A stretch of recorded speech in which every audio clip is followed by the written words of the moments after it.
Well, hello, anybody or everybody. Welcome to Main Street.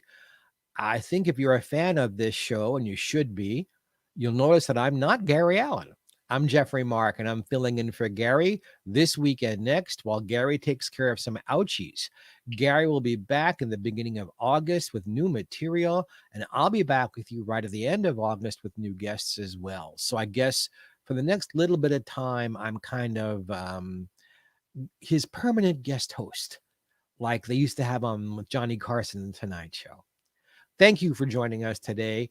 I have two incredible guests to share with you. Both are in show business, but in very, very, very different areas. The first half hour, we're going to have my buddy, Randy West. Randy is, besides being a dear close friend, a raconteur, a voiceover artist, an actor, um, one of the premier announcers on television, be it on a platform or on a network show or a live show where he tours with the Price is Right live show. Randy's one of the very, very few people in the last half century who have said, come on down, and made it his own. So Randy will be here with us in the second half hour. We're going to have a new friend of mine. I am working on a book with my good buddy Amber Lynn about her life. And I cannot imagine there's anyone watching this who doesn't know who Amber Lynn is. But just in case, she is the greatest female top adult film star in history. And in working with her, I got to meet our second guest. Shawn Michaels is a phenomenon. He is an adult film actor. He's an entrepreneur. He's a producer. He's a writer. And he is breaking down boundaries left and right. And I join him in what he's trying to do. And we'll talk all about that in our second half hour. And our first half hour, my buddy Randy West. What's that you say? You'd like Randy to come on now? Well, all you had to do was ask. Ladies and gentlemen, Randy West. Well, hello to you, Geoffrey. Nice to see you, my friend. Thank you. I didn't address appropriately. You're so styled, and I'm just loungewear here. Well, you're a bigger star than I am, so that's okay. Not at all. Not at all. How are you, Geoffrey? You're looking well, all sparkly as usual. You know, it's a funny thing with getting dressed. Randy knows this. Um, oh gosh, how many decades ago, Rip Taylor came to see me perform and said, Geoffrey, you're brilliant on stage, but you dress like a fucking accountant. And we went to dinner and he gave me a lecture on how to brand myself. And I began to wear sequins like he did. So today I thought, you know what? I got this shirt. This is a COVID shirt. This is one of those, it's 3:00 in the morning and I'm all stressed out and I see this online. Let me buy it. And it took, 7 weeks to come from China or wherever it's made. And I thought, all right, I'll use this as the base. Let's get glamorous. So I got glamorous. Well, you look splendid, splendid, right? But it's okay because I'm far enough away that you're not blinding me with the sparkles. Well, So it's the very good. idea is to dazzle, not blind. There you go. Well, I'm happy that you thought to include me in the sparkling conversation of this afternoon. We're not the Algonquin round table. We're more like the Algonquin kids table. Well, you know what? I'll take that. Okay. You and I were talking off camera a few days ago that I actually sat at the Algonquin round table once. But by the time I got there, There was nobody there. well, the sad part was I was the most famous person and the funniest person there, which does not mean I'm wonderful. It just means there was no competition. Right. But it is, I think, a lost art being a raconteur. The last person I remember being introduced on television as raconteur was Orson Bean. Well, he was indeed quite the storyteller. Yes. My goodness. And a very strange man because Orson and Bean were not his names. No, of course not. No. I mean, his real name was it Dallas Burrows or That's correct. Ding, Yeah. ding, ding, ding. ding ding ding ding ding. He was Orson was a Broadway star. He was a star in early television. He didn't do well in films, He did but his stand-up comedy. He did quite yes, well. and his biggest claim to fame, I think, was being a regular panelist on To Tell the Truth. It was a And nice living, no heavy lifting, as he used to say about it. but one time they had his father on as one of the people, and he had to sat there and be embarrassed because he didn't know his father was coming on. And They apparently surprised him. the show never made the connection between the last name, I guess. Well, it was no, they knew, the Oh, show they knew, knew. but they didn't Oh. tell him. They surprised him. Did He he came. did he vote correctly for the right father? No, he had to excuse himself. Obviously, once the game was afoot. But To Tell the Truth did that from time to time. They would surprise the panelists with people they knew, like they did on I've Got a Secret Right. sometimes. Well, on they did on To Tell the Truth. They had To your uh, health. a cheers. They had a undercover cop who came in fully disguised, and one of them indeed was an undercover cop who looked like a bag lady, and the other two people who looked like street people. One turned out to be the son of Joe Gargiola, and Joe the other was Jr., yes, and the other was the son of Kitty Carlisle. Christopher Hart. There you go. Well done. And they No, were, of course, shocked to see their kids up there. Yeah. what's on your mind today, Rand? We can go in so many different directions. When Randy and I hang out, the conversation could go on for hours about show business. Is there anything happening just today or around you that has caught your eye? Well, it's a couple of game show people birthdays. Unfortunately, neither of them are still with us. Yesterday was Alex Trebek, the first posthumous birthday, and the other is Bert Convey's birthday today, and he left us all too quickly, brain tumor. But talking about good people, I just spent an evening with Miss Ruta Lee, who is a splendid lady Yes, and a who friend of we've mine as well. same here. We've seen her, and everyone has in one role or another. But she's had like a 70+ year career. It seems. She started very young, of course, but she's been in every aspect of show business. And you know what? She's sharp as a whip. She did a reading with Ed Asner of Gin Game 2, or Another Gin Game, I think it's Right. called. And they were splendid together. Splendid. So Yeah, I she's was really sorry I couldn't come in for that. Ruta and I will be having dinner in a couple of weeks out here in the great. desert. And Great. Yeah, it's she's wonderful.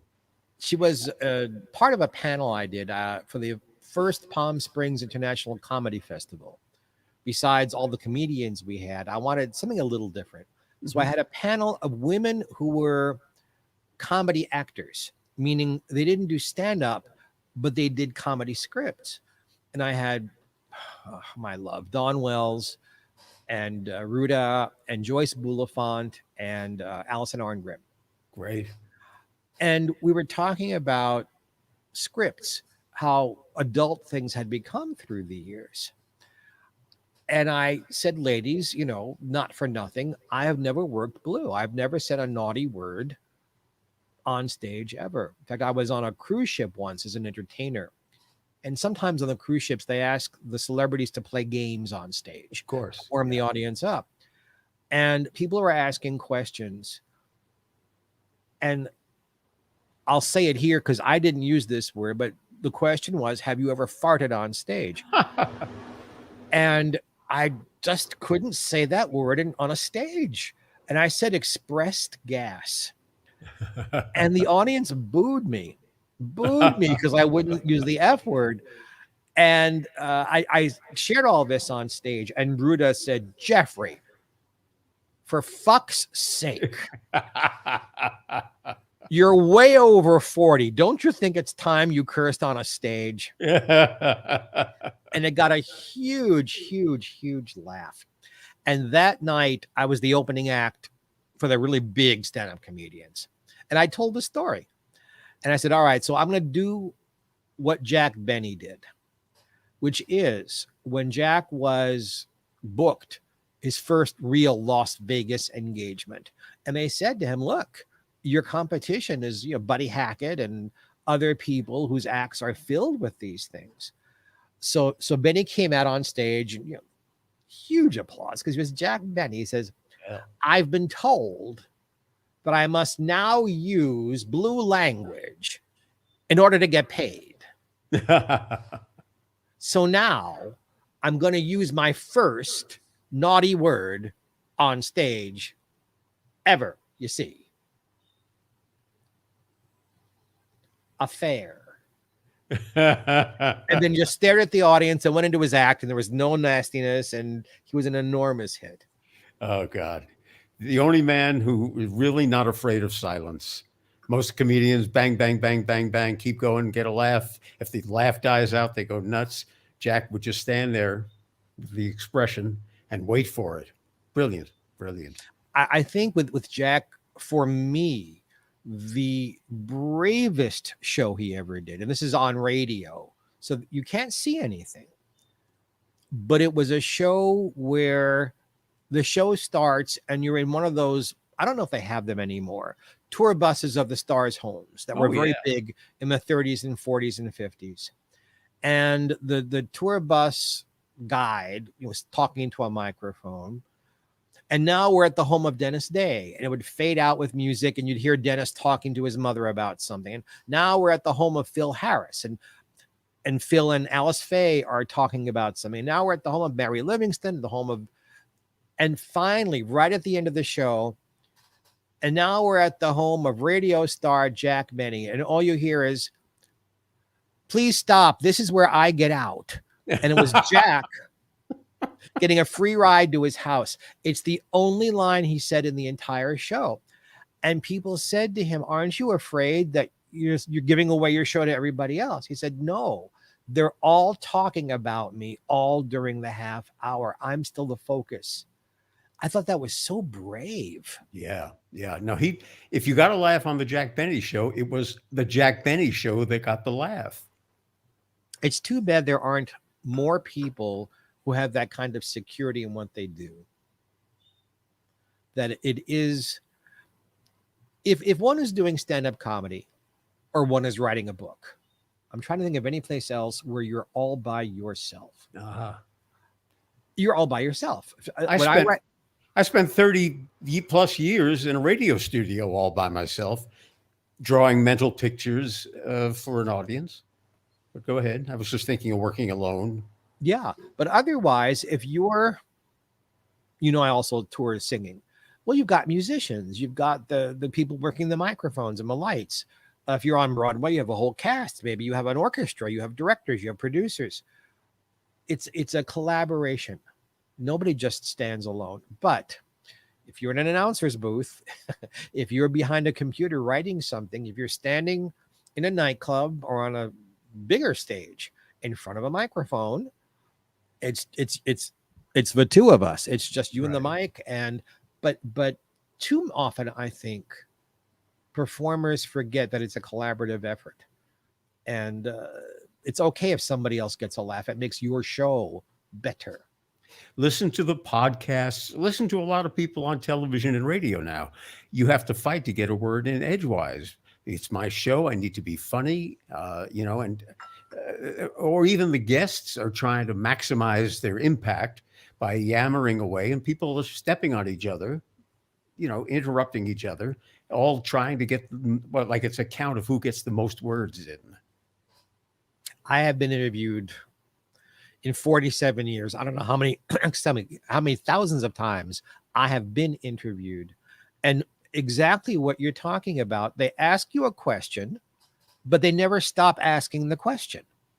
And then they take a small breath and you go, and then they give you the answer they wanted to hear. It's like, why do you have me here? Especially on radio, especially when there's no video attached. If you're going to do all the talking, why did you ask me to be here? All right. And I'll give you one more that's equally, if not more so, a sin, which is what brought you to California? Well, I was in an airplane and the plane crashed and I parachuted to Earth, and I'm so glad to be anywhere. I just stayed in California. And do you have any children? Yeah. Hello, you just missed what I said. Obviously, you're reading your list of questions. I've never understood that thing. Again, I'm doing this a long time. Only once in my entire life, doing an interview with somebody, that I use notes. And it was not an on-air interview, it was a journalistic interview. And I thought I was going to get one shot at this person. So I had everything written down so that if I never saw the person again, well, as it turns out, we became good friends and I didn't need the notes. But other than that, like I don't have notes. I have coffee here. I have coffee and my friends. I don't need to refer to notes. If I've done my research, if I've done my reading, or if I know the person, I should be able to articulate that. It's called being a broadcaster, which Well, is a set of muscles too few people use these days. I see people on newscasts who haven't really digested what it is they're covering, so they're looking down at their phone constantly. I remember doing on camera where you learned what's happening and then you discussed it, you presented it, you talked about what was going on, as opposed to trying to read something, making no eye contact with the camera, and just getting very stiff because you're trying to get the words out from your difficulty seeing them. Tell the story, paint a picture, be human, have a conversation. That's really what broadcasting, to my mind, is all about. People want to have an interaction with the person that's on the screen.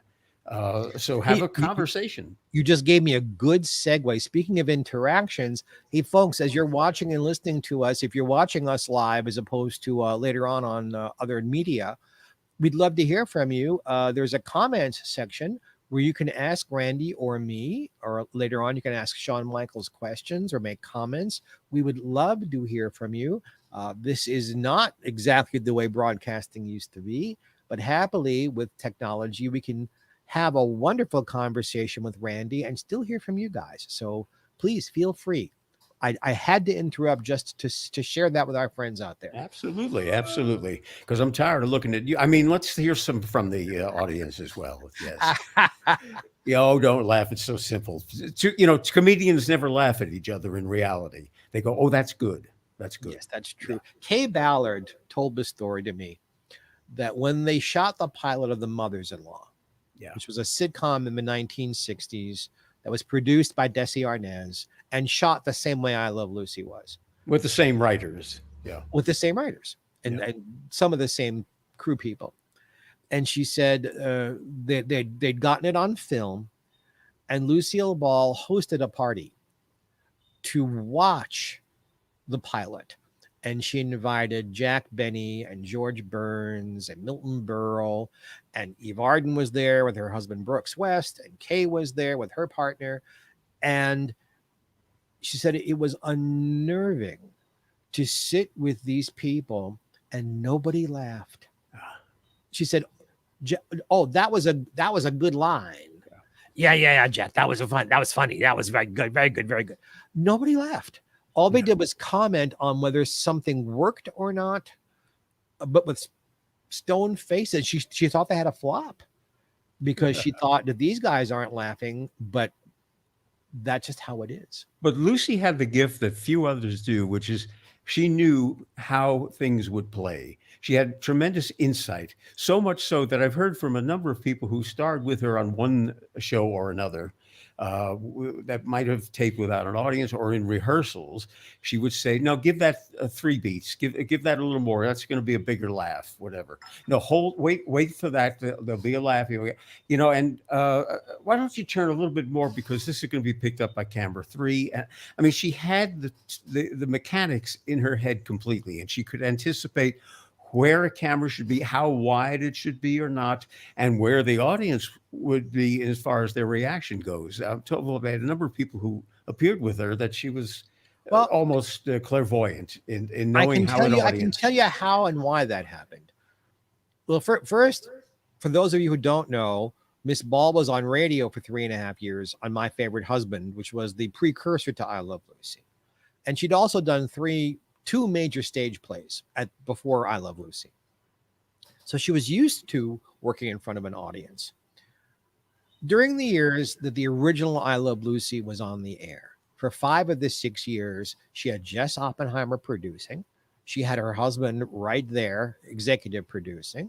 She had, for most of the time, Bill Asher, who was the forgive me, Director. Yeah. a dear friend, and I think the best sitcom director who ever lived. She was contained by amazing talents who protected her. And as time went on, one by one, Bill Asher left to do his own thing. Jess Oppenheimer and Desi did not get along. Jess left I Love Lucy. And then eventually Desi left the fold as their marriage faded. And then he walked away from Desilu Studios for reasons that are not worth going into. The point being, once these people were gone, once these buffers were gone, Miss Ball realized that she'd better take things in hand and learn what she's doing so that she could protect herself. And some people say that she was the B word, that but she was focused on getting the product right. And she had a lot going on running a studio, especially as a woman in that era. So, Sean and I are going to talk about this in the second half hour. About Lucy? About stop. About Foreign actors and Lucy, film at 11. Yeah. Or filled at 11. About the different perceptions of what men should do, what females should do, what is male, what is female. You don't ever hear someone talking about Alfred Hitchcock was a bitch, or George Cukor was a bitch, or Jess Oppenheimer was a bitch, or any man. So, no, he's taking care of business. But when it's, and I'm choosing people I've written about or worked with, but when it's Ethel Merman or Mary Martin or Liza Minnelli or Carol Channing or Lucille Ball, you hear the word bitch because these women had to not only advocate for themselves, but then they had to overcome all the prejudices about women, that they cannot be in charge, that they cannot make good decisions, that some man has to help the poor girl out. And none of these ladies became who they were because some man helped them out. They became who they were through God-given talent and incredible hard work and ambition. And that's what Miss Ball had. Yeah. Go ahead. No, that's what Miss Ball had. I was done. Right. Okay. I sensed that. I hate to think that the use of the word bitch marks me as a sexist or a chauvinist or something, because if it was a gentleman who was just as difficult, I'd call him a different word. Perhaps yes. You've said worse already. He'd be an asshole and she'd be a bitch, even though what they did was exactly the same. So I'm sensitive to people who are less than cordial, no matter what sex or gender. You've been on a lot of hit shows through the years. If you look back on all the wonderful people you worked with, is there one person who you felt was the most professional, the one you'd point out and go, because you worked on a lot of game shows and did a lot of radio work and a lot of voiceover stuff. Was there one male or female where, like, whether you like the person personally or not, there's a pro, there's someone you can count on, there's somebody who always delivers and does it in a professional way?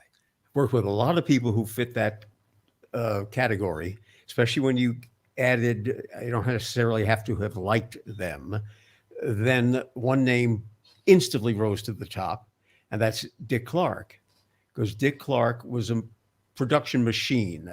When I say that, I'm referring to his quantity, quality, and the specificity of what he was doing at any moment. He would be totally engaged in this, and then he'd be in a meeting, for example, in his offices, and then he would have to pick up a call that was coming in at 3:00, whatever. He could switch hats completely, be 100% devoted to one thing or the other. But working on stage with Dick Clark was an amazing thing. Most people, when Richard Karn took over Family Feud, he said to me, we went on the Tool Time show. What was that with the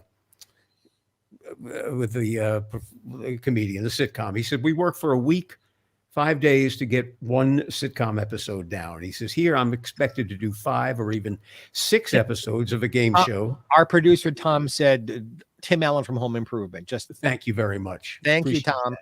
Yes. I could use him around my life more than just a half hour a week. he said we spent 5 or 6 days trying to prep one episode. He says, now you're going to do Family Feud. They want me to do 5 or 6 a day. How intimidating, right? Doing 5 a day for most people. Dick Clark was the only one still to this day who did 10 episodes of a game show on Saturday, 5 more on Sunday, and he would have done 10 more, except he had to get on a plane to go back to the other coast to handle another situation. So his ability to do 10 shows in a day, and the last one and the first one, you can't tell the difference in terms of energy and animation and all the things that we count on. One other thought on Dick Clark. Well, I could go for days on Dick, but the professionalism. So could I, but that's a different conversation. Yeah, right. Entirely different. And I'll make believe I don't know what you're talking about. All right, you do that. Okay. Besides his ability to machine these things out with never stopping tape, my God, he came from live television. There's no such thing as stopping. You learn how to cover whatever incident is happening, whether it's a flub from you or a piece of the set falls down. You just keep going and figure out a way to make it work. But the other thing he did that amazed me was promos. You know, on a syndicated show, the host of a show may say, do his promos for different cities where it's on in different stations, different times. So, hi, this is Dick Clark. Join me at 6 o'clock here on KXLZ, right after the 4 o'clock news with Bob Inger here on your number one in Cleveland. Making all that up, of course. And that needed to run 10 seconds. Well, the words were on cue cards, but he had a clock in his head, first of all, where he came out at 9.25 seconds on each one of these, no matter how many words were squeezed in. And he would stop during 20, 30, 40 promos for different stations. And he'd say, no, I think the anchor man changed. Well, let's do it for both Bob Smith and Joe Schmo, because you may need one or over the other. Or, hi, join me at KCAL. No, they call it KCAL.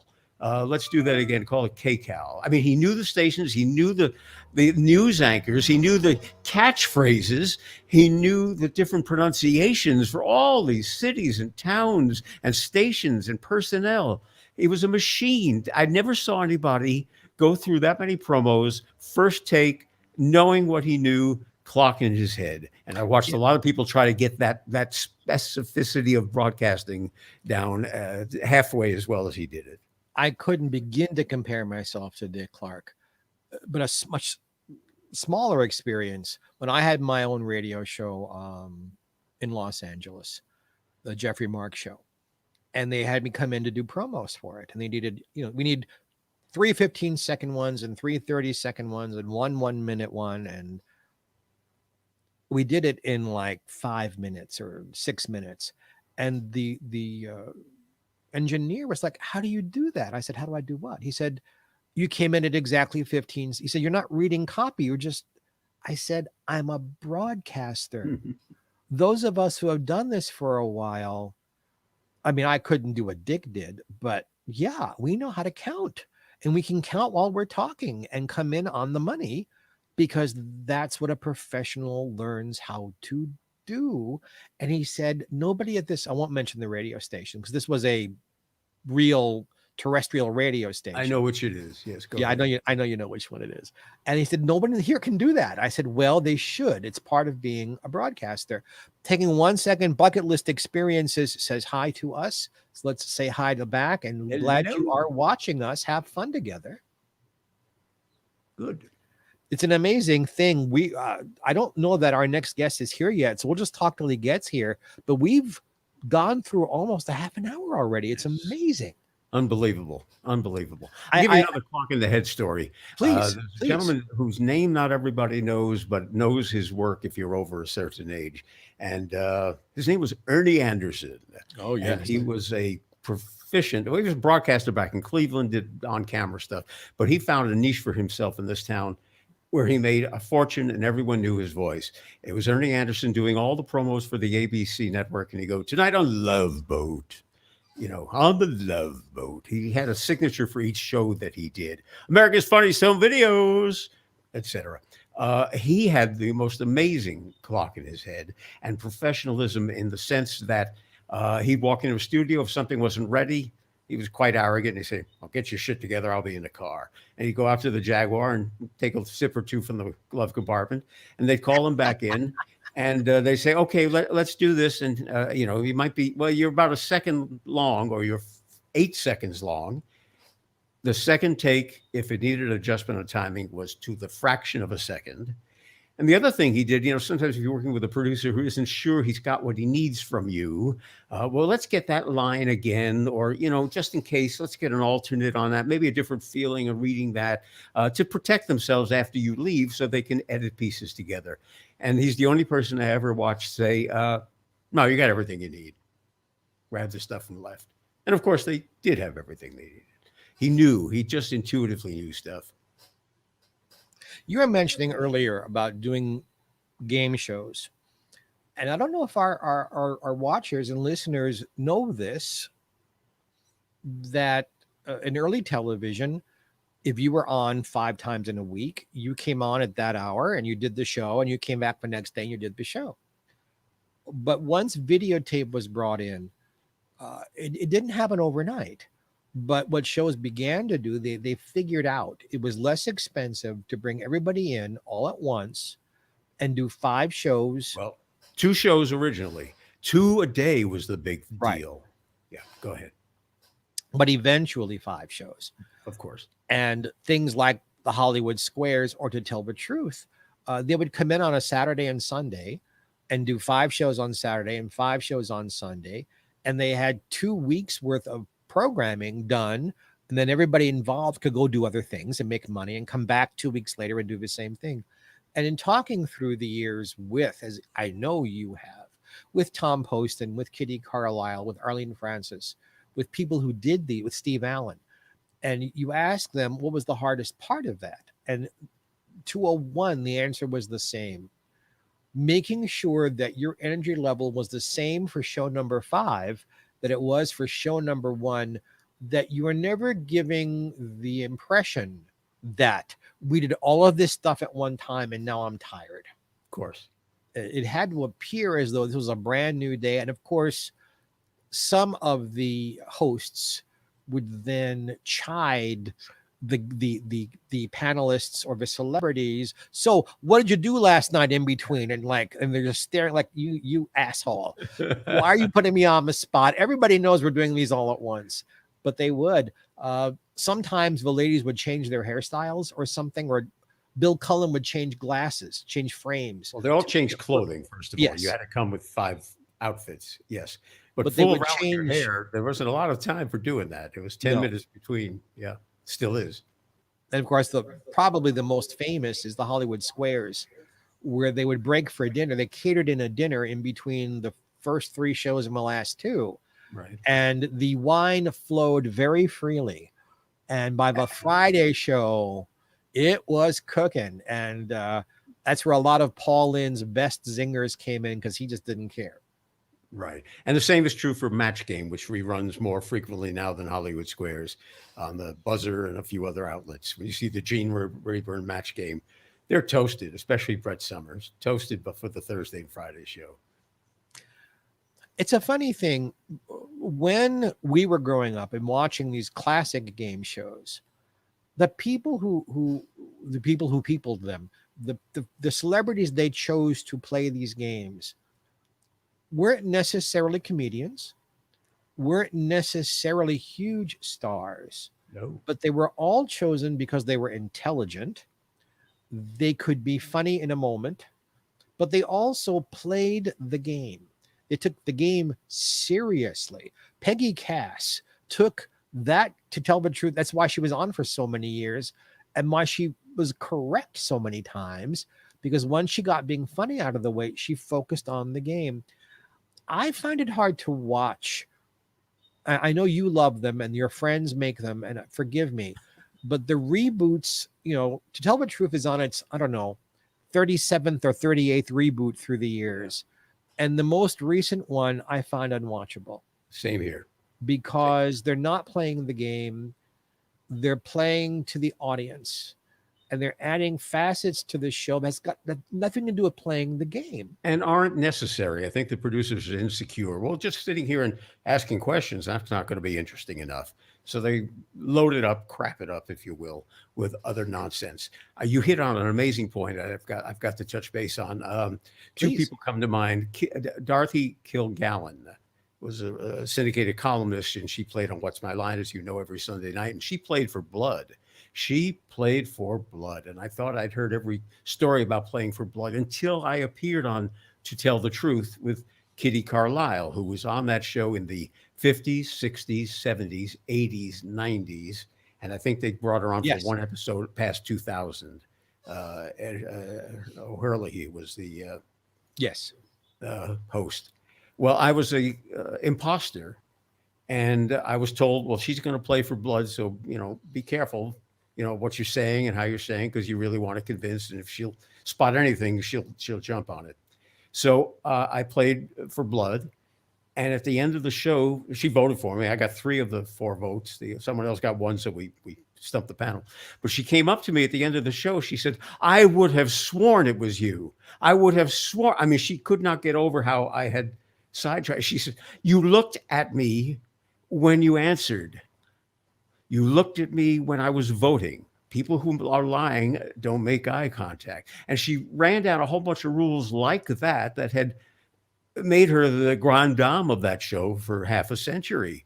She knew how to tell people were lying, and it was sport to her. It was important to her. She played for Blood. Going back to what you said. You worked with her. I only knew her socially.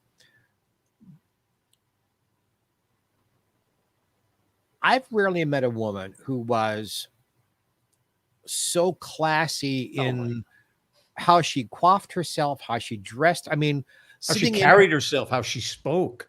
She was a grande dame. She was sitting in her apartment in Manhattan, where the elevator opens up into her apartment, one of those things. And she's wearing a dressing gown that was embroidered with velvet, but had been embroidered with velvet maybe 50 or 60 years earlier. And you could almost see through it. It was so worn. But right here, a diamond brooch I could have lived off of for about 5 years. So sharp, so smart, so educated, so concerned with what's happening now and not living in the past. No. And elegant. There was you can't elegance. you can't go past without saying elegant. Go ahead. That she always seemed to know, even when she was displeased with something, how to get her message across without losing the elegance. There was one episode of the syndicated one when Gary Moore was the host, and they had on a magician. Now, the magician broke the rules of the show. While he was giving answers, he was lying. And Gary turned away from the panel of contestants and said, "I'm not going to say it just happened, and I'm not going to say if it's happening or who, but I must remind you that the real one must tell the truth." And this guy was purposely lying to make money. The end piece was he was going to do a magic trick with Kitty and Peggy Cass helping him. And rather than do the magic trick, he stood there trying to explain away why he was looking to make money. And Mrs. Hart turned to him and said, "Stop this nonsense. You are being paid to be here to entertain these people. Now get on with it." And they kept it in the show. Wow. And this guy shrunk down to about 3 inches tall, did his magic act like this away from her, and got off as soon as possible. And I thought, yeah, that's the way to handle it. It's like, we're professionals here. What you're doing is what an amateur does. And why would you waste our time? Beautiful. I have even more respect for her now. Yeah. Grand dame. Did you ever, you mentioned Arlene Francis, another wonderful lady. Did you have an opportunity to speak with her? Socially. The longest conversation I had with her was at the opening night party for Bring Back Birdie, which I worked on, the flop musical. Yeah. Hey, it was Broadway, baby. Come on. And I got to talk to her and Martin that night. and found her to be everything he'd want her to be, charming. Uh, it was obvious even in 1981, I guess it was, that without a script, without questions, her mind was wandering a little bit. So Martin was a little more verbose, and I didn't want to interview her because this was a social situation.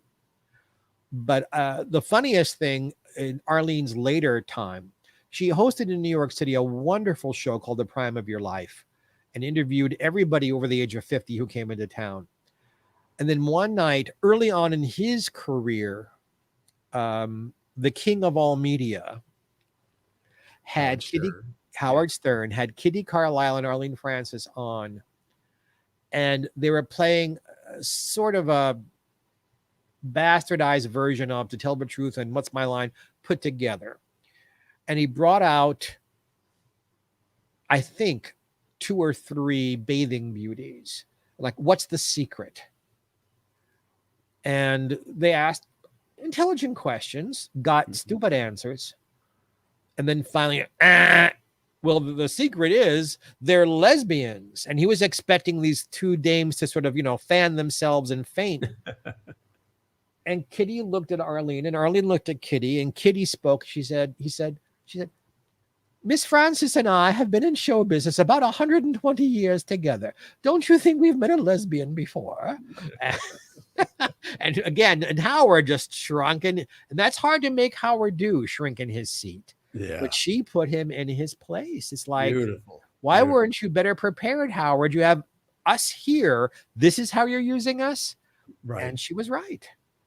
Lesbians always got a laugh from a radio audience of civilians and perhaps people with not the Mensa IQs. But you bring these ladies up there, especially people who've been in the show business, like, what are you kidding? A lesbian? Oh my God.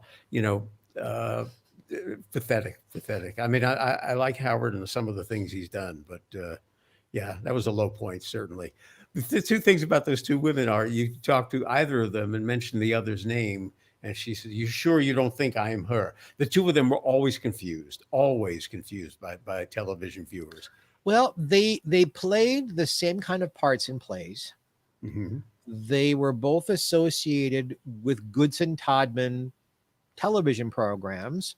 Before To Tell the Truth, Kitty was a regular in I've Got a Secret in its first season. And Arlene goes all the way back to the second episode of What's My Line in 1950. But also, they were very, very close friends. The weekend that Kitty Carlisle really spent her first time and got to know Moss Hart, she and Arlene shared a bedroom in his house. That's how far back that friendship goes, that Arlene was kind of who fixed Kitty up with Moss. And Bennett Cerf was a dear friend of both of theirs, who sat to Miss Arlene's left every Sunday night on What's My Line. So and they both had that kind of Boston accent, that cultured New York accent. Yes. Which Arlene got from being brought up in Boston, and Kitty got from living in Europe because she comes from Louisiana. Originally, Kitty Cone, Catherine Cone was a Jewish girl whose father was a doctor. And they lived a very Southern life until her father died. And then her mother said, we're selling everything. We're going to Europe. We're going to make you into something. And boy, did she make her into something. Yes. That was sort of a My Fair Lady story, from the Cockney to high society. Mark Goodson used to love these literati because, he was, what can I say? He came from a position of less than. He had a tremendous inferiority complex, such a Napoleonic complex that he bought Napoleon's desk. And I had no idea.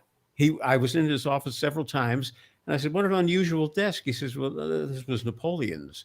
And I said, "Napoleon Bonaparte?" He's, yes, it's a museum piece. And I was looking around the room, and I said, "I've seen that painting. Is that?" He says, "Picasso." I was faltering. He's Picasso. I said, "Oh, what a lovely print." He says, "No, that's the Picasso." He had his life surrounded by the trappings of high society. However, he was a a Jew from San Francisco whose father bankrupted many businesses. Before he went to college at 5 in the morning, he'd go down to the fish yards and handle the fish that were coming in from the fresh fish first thing in the morning at the fish market. And his hands smelled like fish for the rest of the day, no matter what he did. He got to washing his hands all day, every day. That stayed with him. The inferiority of where he came from stayed with him. And he was a most unusual gentleman in that he had succeeded to hundreds of millions of dollars. He had a good investment advisor, Bill Todman. Yet he never overcame those feelings of less than. He had a Mercedes, a Rolls Royce in Los Angeles, license plate MG West. He had a Rolls Royce back east, MG East. He lived at the Beverly Hills Hotel in a bungalow that would knock your socks off. His office, as I said, was, I mean, I've already, if you got Napoleon's desk and Picasso's paintings, you're doing pretty well. But with all of that, he still wanted to be respected because he was in the bargain basement of New York television. So he felt always less than, and he loved these society people for that reason. We just got a stamp of approval from the show's host, Gary Allen. What a great show. Oh, Thank you, sir. So while we're saying thank you to Gary, and Gary, please feel better. And I'm looking this way because that's where my screen is to see his name. Let's remind folks, if you'd like to talk to us, please, by all means, give us a comment. It looks like our second guest is either going to be very, very late or is not showing up. well, And I'm he's sure- a porn actor. Would you rather be having sex or talking to you? If I had the choice, I'd be talking to you. But the choice doesn't exist for me today. Can't you do both at the same time? Wow, that's called social intercourse. Yes. Unless your mouth is full. I mean, Oh it's my an easy God. thing to do. Wow. I asked beforehand, I said, so with Sean coming on, can we use all the, oh yeah, Tom, the producer. Yeah, absolutely. You can say whatever you want, use whatever words you want. So, Well, he's a dick for not showing up then. and if I had 10 inches like he did, I'd probably be one too. I do have 10 inches, me and my three best friends. I folded in half. I'm down to 10. I'm folded in half. Hopefully Sean will either show up or he'll come on next time because he's not a dick. He's very, very interesting man, or I wouldn't have asked him to be on. He's got a lot to say. I Oh, josh. of course. Oh, no, no, Yes. no, no. It's look, we billboarded that he'd be on here. It's not professional not to show up or at least send regrets. But what can you do? He's not called, he's not sent a message. So I'm stuck talking to one of my closest friends and having a good time. Gee whiz. 10 minutes of talking to somebody I love. What a horror for me. Say something. Well, something. I was born at a very young age. The doctor slapped my mother. She bit her way through the umbilical cord and said, "Get me the hell out of here." And I'm stuck with the other end of the cord. I've been plugging it into people for years, and I just can't. We don't match. It's like trying to put the wrong plug in the wrong outlet. And that So you that's the remember story of Henny my Young, life. that you remember Henny Youngman's act so well impresses me. Well, no, slap my mother was the only thing I stole there, to the best of my knowledge. I have a question for you. I have a yeah. question. I've never asked you this. You have such a quick wit. Have you ever tried stand-up comedy? Did you ever go into a club and try that out? No, because it doesn't pay enough. And let me explain what I'm talking about. I can do what's close to first cousin of stand-up comedy called audience warm-up at a television show. And I'm covered by After SAG. And I make a good dollar just standing up in front of people and not necessarily having them laugh, but entertaining them in a way, keeping them warm. I don't want to be funnier than the television show that's coming, but it's the little quips like that that get giggles. I'm going for giggles, not belly laughs. And I love doing it, and I love the audiences, and I love the spotlight and all that. But I don't need to be working up there alone. That's working the trenches. As you know, stand-up comedy is the frontline trenches of show business. And I can stay back way behind the front and make a good union dollar doing something that's and getting the same emotional rewards. So I know the long answer to your short question is no, I've not done stand-up, although I've done pretty much what is a close cousin to stand-up, and very happily so. I love doing that work. And you're very, very good at it. Gary is giving you two compliments, and he's asking a question. So let's ask Oh, the question. A, he'd like to have you on himself when he's back in the saddle. And B, he wants to know if you finished your book. Yes, I got to it, Gary. I saw the question. I have finished the book. The problem is twofold. One, that it's two books. I need to go back and edit. You know, when you write, in my mind at least, when I write, if I'm writing, let's write. You know, if my head's in the right place and I'm creative and things are sparking, let's just write. And I'm still adding little pieces here and there as I'm waiting to finish a deal with a publisher for late this year. So the book is written, needs to be shortened, which is an easy thing to do, more so than adding, and to sign some paper. Is it okay that I tell people I've read it and that it is fascinating and wonderful and it needs some editing? And you guys, when this book comes out, now when he says later this year, he means signing the paperwork. Books these days, when you sign the paperwork, you're talking a year and a half before you see Oh, them actually get well, the published. publisher that I'm most likely going with moves at a quicker pace. He did my last book, and it was a lot faster. So we could actually be out in time for Christmas if I signed those papers. Well, whether you go with Quick Draw McGraw or you go with somebody else, you're going to go with somebody because you have just really fascinating stories to tell, many of which you were there for.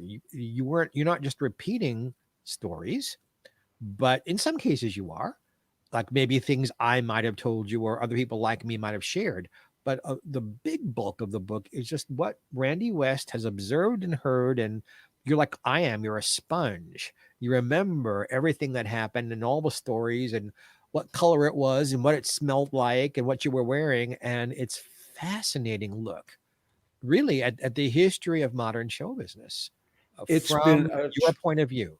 it's been such a gift to be able to work for decades. I won't begin to say how many years it's been. I'm not going to lift my face. I'm going to lower my body.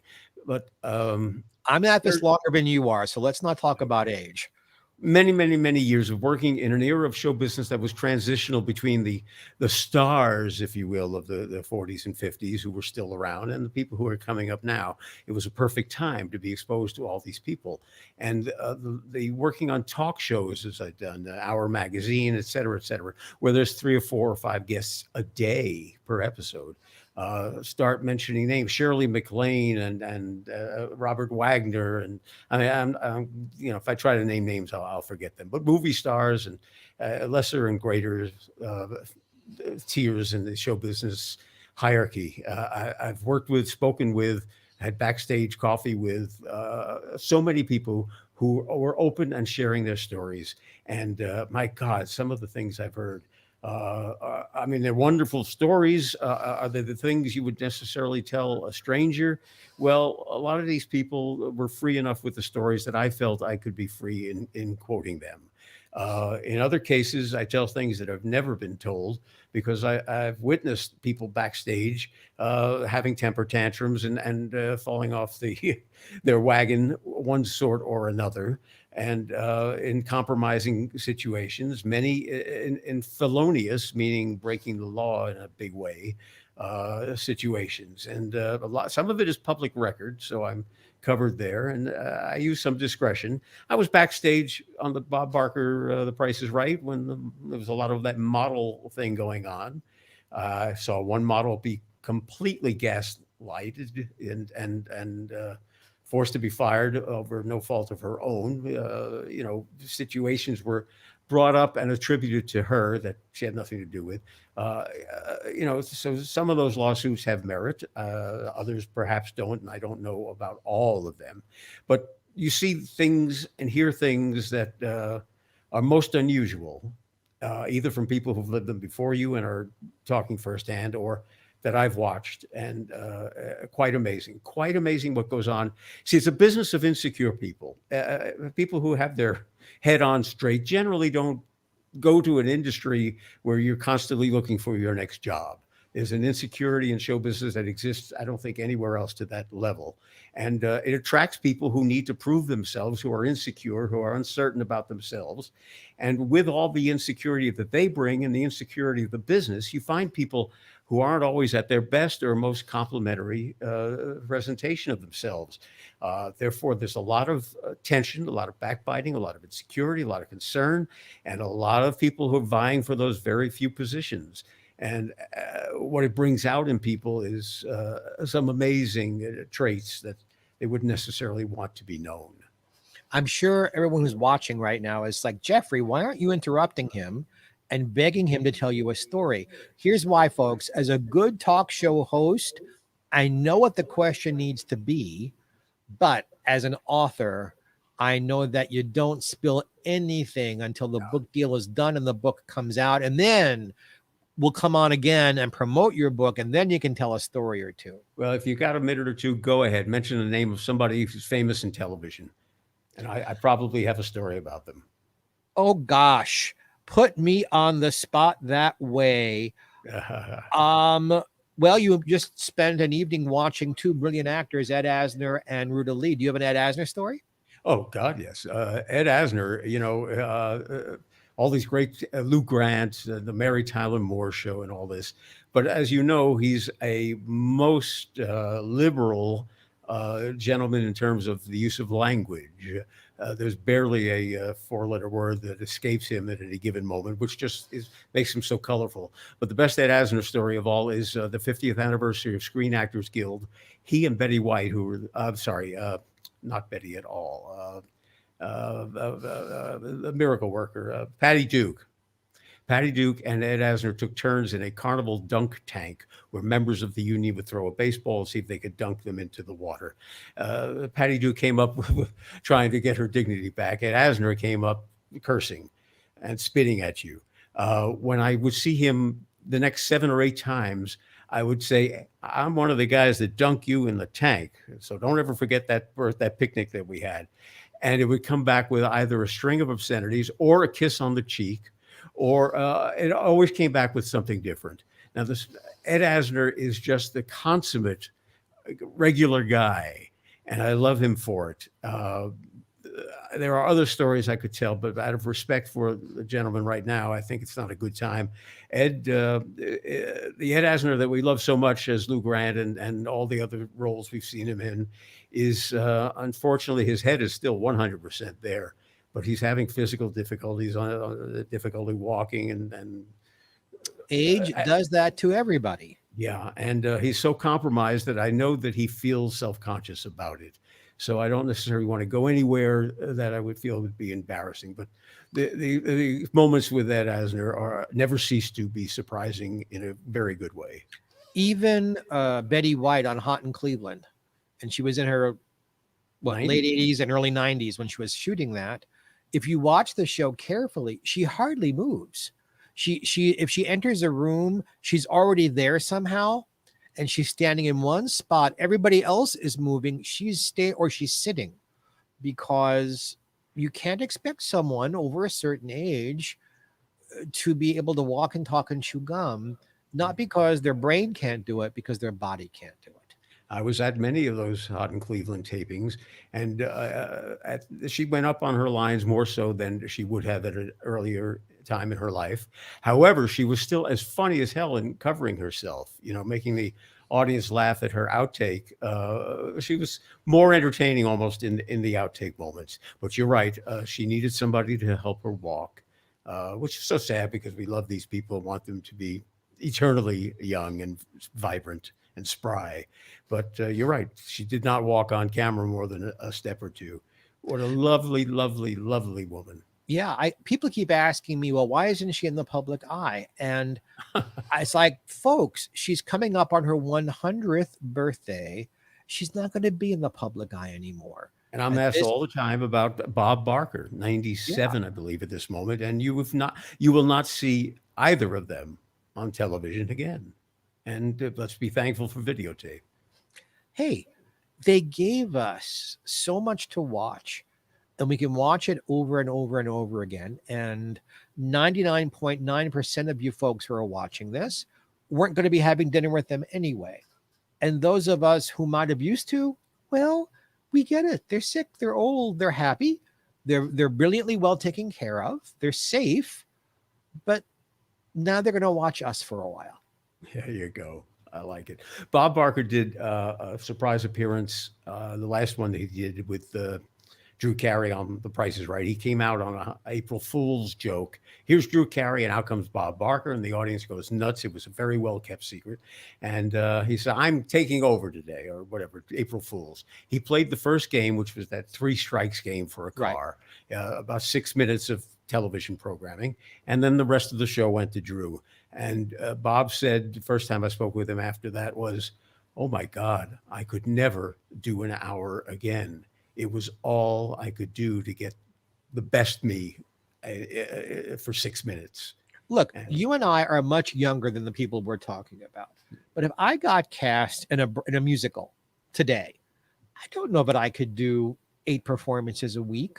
mhm. Being on for 2.5, 3 hours at a time, and all the things that a show like that would require of me. Um, I used to go out on the cruise ships, and I'd be gone for 6 months, hopping from ship to ship to ship. I don't think I could do that anymore. There's comes a point where you have to choose where you're going to work and how often, and take care of yourself.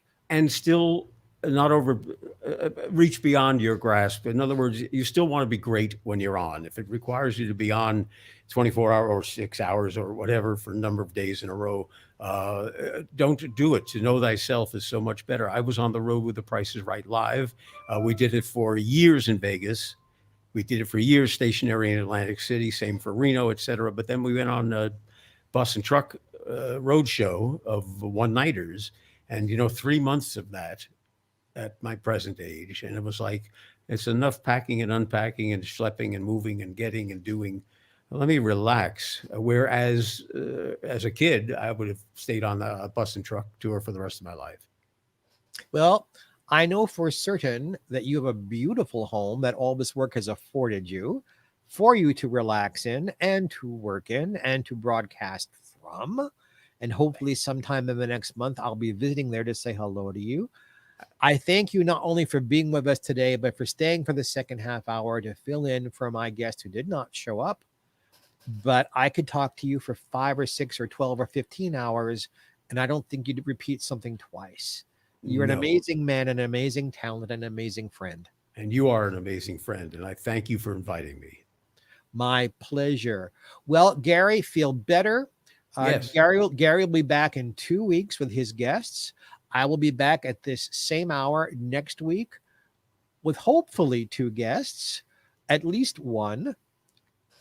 Things happen, and I've learned through the years not to let it throw me. I wish Sean well. I hope he's safe. I hope he's okay. More importantly, I hope you're okay. All of you who are watching today, please continue to stay safe. Please use your heads. On behalf of Gary Allen and our producer, Tom Bannis, and our show, Main Street, this is Geoffrey Mark with Randy West saying, God bless and have a happy.